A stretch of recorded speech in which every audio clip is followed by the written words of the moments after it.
اعوذ باللہ من الشیطان الرجیم بسم اللہ الرحمن الرحیم سورۃ ہود بسم اللہ الرحمن الرحیم۔ یہ اب جوڑا ہے، اس جوڑے کا دوسرا فرد سورہ ہود۔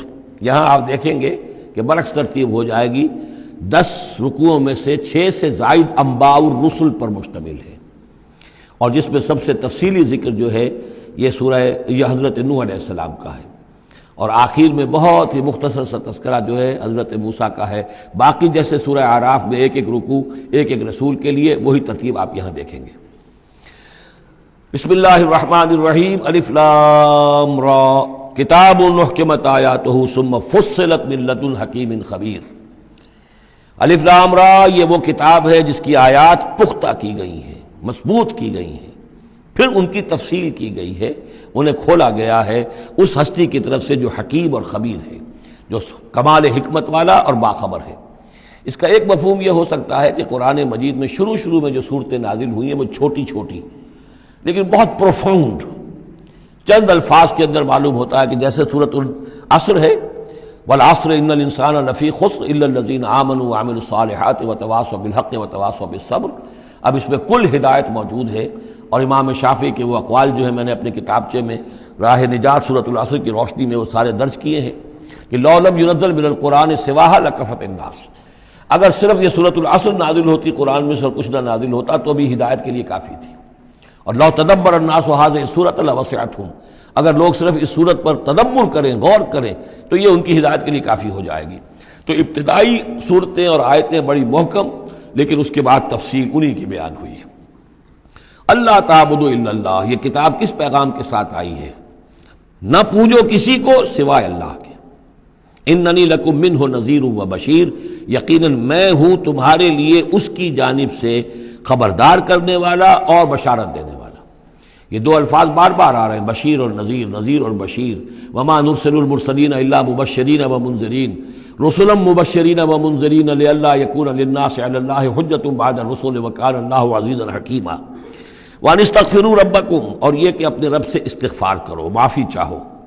ثم توبوا الیہ، اور پھر اس کی جناب میں رجوع کرو، اس کی طرف بڑھو۔ یمتعکم متاعا حسنا، وہ تمہیں ساز و سامان دے گا دنیا کی زندگی میں بھی اچھا فائدہ، الی اجل مسمی، ایک وقت معین تک کے لیے، دنیا میں بھی تمہارے لیے حسنہ ہوگا۔ وَيُؤْتِ كُلَّ ذِي فَضْلٍ فَضْلَهُ، اور ہر صاحب فضل کو اس کے حصے کا فضل عطا کرے گا۔ یہاں جو ہے ذی فضل سے مراد ہے مستحق فضل، جو بھی فضل کا مستحق ہے اسے اللہ تعالیٰ اس کا فضل عطا کرے گا۔ وَإِن تَوَلَّوْا، اور اگر تم پھر جاؤ گے، فَإِنِّي أَخَافُ عَلَيْكُمْ عَذَابَ يَوْمٍ كَبِيرٍ، تو پھر مجھے اندیشہ ہے کہ تم پر بہت بڑے دن کا ایک عذاب آئے گا۔ الی اللہ مرجعکم، تمہاری طرف اللہ ہی کی طرف تمہیں لوٹ جانا ہے، وہو علی کل شیء قدیر، اور وہ ہر چیز پر قادر ہے۔ الا انہم یصدون صدورہم لیستخفوا منہ، آگاہ ہو جاؤ یہ لوگ اپنے سینوں کو دوہرا کرتے ہیں تاکہ اس سے چھپ سکیں۔ یہ مشکلات القرآن میں سے اس کے بارے میں بہت سے اقوال ہیں۔ ایک رائے جو ہے کہ جو بخاری میں حضرت ابن عباس کا جو قول آیا ہے وہ یہ ہے کہ کچھ اہل ایمان کے اوپر حیا کا اتنا غلبہ تھا، جیسے حضرت عثمان رضی اللہ تعالیٰ عنہ، کہ وہ کبھی غسل بھی کرنا ہوتا تھا، اس وقت بھی عریاں ہونا انہیں پسند نہیں تھا، تو وہ اس طریقے سے جھک جاتے تھے کہ گویا کہ سطر پھر بھی جو ہے وہ چھپا رہے، اور اگر کہیں قضاء حاجت ہے یا کوئی اور، اس وقت بھی وہ پورا سطر کا اہتمام کرتے تھے۔ تو یہ فرمایا جا رہا ہے کہ تم کتنا ہی کر لو، ظاہر بات ہے کہ اللہ تعالیٰ کی نگاہوں کے تو تم سامنے ہو، لہذا یہ ہے کہ اس میں ایک حد تک جو بھی اللہ تعالیٰ نے سطر کا، حجاب کے جو بھی احکام دیے ان کی پیروی کرو، لیکن کسی بھی معاملے میں غلو کی ضرورت نہیں ہے۔ الا انہم یصدون، باقی اور طرح سے بھی اس آیت کی جو ہے وہ تشریح کی گئی ہے۔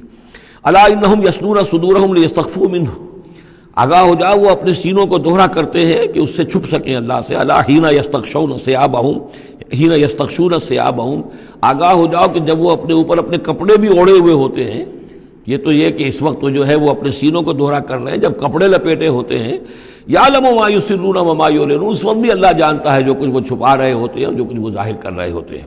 انہ علیم بذات الصدور، وہ تو جو کچھ سینوں کے اندر ہے اس کو بھی جانتا ہے۔ وما من دابۃ فی الارض الا علی اللہ رزقها، اور نہیں ہے کوئی بھی چلنے والی چیز، کوئی حیوان، کوئی چوپایا، کوئی چرند، کوئی پرند زمین پر، جتنے بھی حیوانات ہیں اللہ نے بنائے ہیں، لیکن یہ کہ ان کا رزق اللہ کے ذمے ہے۔ یعنی اللہ تعالیٰ نے جو نظام بنایا اس دنیا کا، اس میں ہر شے کے لیے اس کا رزق فراہم کیا ہے. جو جاندار بنایا اس کے لیے جو غذا ہے، جو ضروری چیزیں، وہ پہلے سے فراہم کر دی ہے. بچے کی پیدائش بعد میں ہوتی ہے اور ماں کی چھاتیوں میں دودھ پہلے پیدا ہو جاتا ہے. تو اللہ تعالیٰ کی طرف سے یہ نظام جو ہے ایسا ہے. یہ دوسری بات ہے کہ لوگوں نے تقسیم دولت کا نظام غلط کر دیا تو کچھ لوگ بھوکے رہ گئے، کچھ ننگے ہو گئے، کچھ نے دولت سمیٹ کر جو ہے اپنے کھتے بھر لیے، انبار لگا لیے. یہ انسانوں کا معاملہ ہے، یہ انہوں نے غلط کام کیا ہے. ورنہ اللہ تعالیٰ نے تو تمام جو بھی جتنی بھی مخلوقات ہیں ان کے لیے کافی اور وافی رزق جو ہے وہ پیدا کیا ہے. وَمَا مِن دَابَّةٍ فِي الْأَرْضِ إِلَّا عَلَى اللَّهِ رِزْقُهَا وَيَعْلَمُ مُسْتَقَرَّهَا وَمُسْتَوْدَعَهَا، اور وہ جانتا ہے اس کے مستقل قیام کی جگہ کو بھی اور جہاں وہ عارضی طور پر سونپا جاتا ہے. یہ مستقر اور مستودع پر گفتگو ہو چکی ہے تفصیل کے ساتھ. 3 اقوال اس کے بارے میں بیان کر چکا ہوں سورہ انعام کے ضمن میں. کل فی کتاب مبین، اور یہ سب کچھ ایک کھلی روشن کتاب کے اندر موجود ہے. وہی کتاب جو علم الہی کی کتاب ہے. وَهُوَ الَّذِي خَلَقَ السَّمَاوَاتِ وَالْأَرْضَ فِي سِتَّةِ أَيَّامٍ، اور وہی ہے کہ جس نے پیدا کیا آسمانوں اور زمین کو 6 دنوں میں. وَكَانَ عَرْشُهُ عَلَى الْمَاءِ، اور اس کا تخت تھا پانی پر. لِيَبْلُوَكُمْ أَيُّكُمْ أَحْسَنُ عَمَلًا، تاکہ تمہیں آزمائے کہ کون ہے تم میں سے اچھے عمل کرنے والا. یعنی یہ تخلیق جو ہے اور انسانی زندگی کا جو یہ حصہ جو اس دنیا میں گزرتا ہے، اس کا جو اصل مقصد ہے وہ ہے امتحان. قلزم ہستی سے تو ابھرا ہے مانند حباب، اس زیاں خانے میں تیرا امتحان ہے زندگی. باقی یہ کہ کان عرشہ علی الماء، اس کا تخت پانی پر تھا. اس کے معنی کیا ہیں؟ میرے نزدیک اب بھی یہ آیات متشابہات میں سے ہے، لیکن ایک انداز ایسا ہے کہ جس سے محسوس ہوتا ہے کہ شاید وہ اس کی طرف اشارہ کیا جا رہا ہو کہ یہ دنیا جب بنی ہے، یہ زمین جب ٹھنڈی ہونے لگی ہے تو ٹھنڈی ہو کر اس کے بخارات نکلے ہیں، اور وہ اس کے گرد جو فضا بنی ہے، ایٹماسفیئر، اس کے اندر یہ گیسز گئی ہیں. ان گیسز کے اندر جو ہے ہائیڈروجن اور آکسیجن کے ذریعے سے پھر پانی پیدا ہوا ہے، اور طویل عرصے تک بارشیں ہوتی رہیں. طویل عرصے تک، لاکھوں سال یہ کہتے ہیں کہ بارش ہوئی ہے. اور چونکہ جب زمین سکڑی ہے تو کہیں سے وہ اونچی ہو گئی، کہیں سے نیچی ہو گئی. سکڑتی ہے کوئی شے تو اس کے اندر نشیب و فراز پیدا ہو جاتے ہیں. تو بارش جب برسی ہے تو پھر یہ کہ سمندر وجود میں آئے ہیں. ابھی کوئی اور مخلوقات نہیں تھی، صرف یہ کہ اس زمین کے اوپر یا یہ کہ وہ پہاڑ تھے اور یا پانی تھا، بلکہ یہ کہ اکثر و بیشتر پانی ہی پانی تھا.